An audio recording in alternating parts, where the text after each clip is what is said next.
The next phase in this project will be to remove the carpets in the gallery and in the staircase. That's happening in November. We're then going to start after Christmas and in the early new year, starting to remove the contents of the picture gallery, which is going to be an enormous job, taking down all these paintings, apart from the ones in the recesses, protecting those things in situ that we can't move out, and emptying the space as much as possible in preparation of the scaffolding going up, which will fill this entire gallery. Quite a nerve-wracking project when you think about what we've actually got to do to the space and to protect it, and nevertheless keep it open to all our visitors at the same time. Over the past few weeks, we've had scaffolding going up.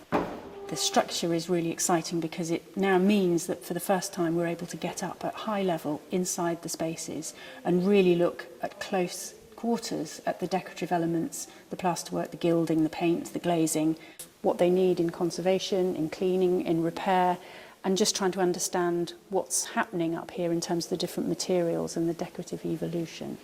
The main areas I'm looking at are to do with the plasterwork, so it's the cornice, the flower elements on the coving, and then the ceiling. Here where you've got water damage around here, that's affected the compo ornament. You can see they've repainted, retouched where the paint's flaked off, but the compo's been badly affected and is peeling away from its backing board, and there's been quite extensive loss. I'm in the right place. Is this with Andrew's fantastic lights? No, except with your fantastic lights. Fantastic. Yeah, it's there. I can see the parallel lines. I can see the lines.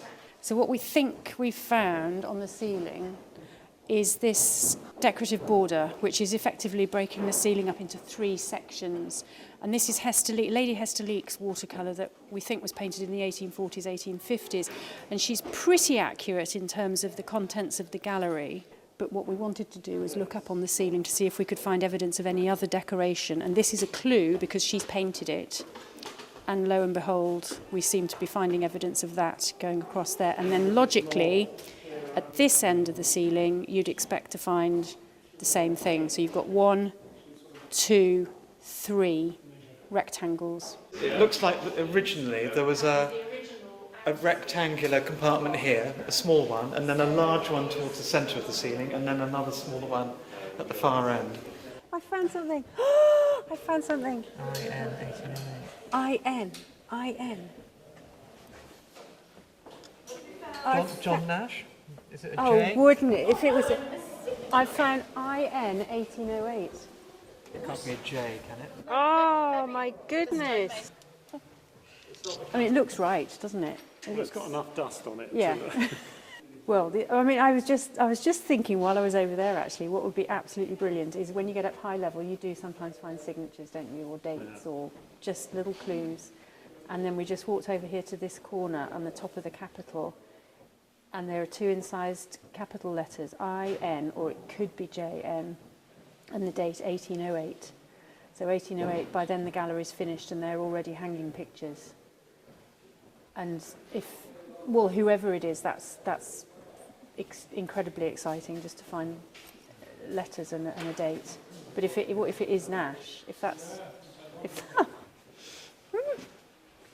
it's really amazing to be this close to the roof.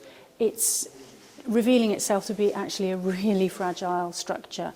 But what's also nice, you're already feeling that we're starting to sort of build a relationship with it and get to know it much more intimately than we ever have had the chance to do before. So you can see how cracked it is, you can see how vulnerable it is, you can see how dirty it is, you can see all the things that are wrong with it actually. So it's kind of bearing itself.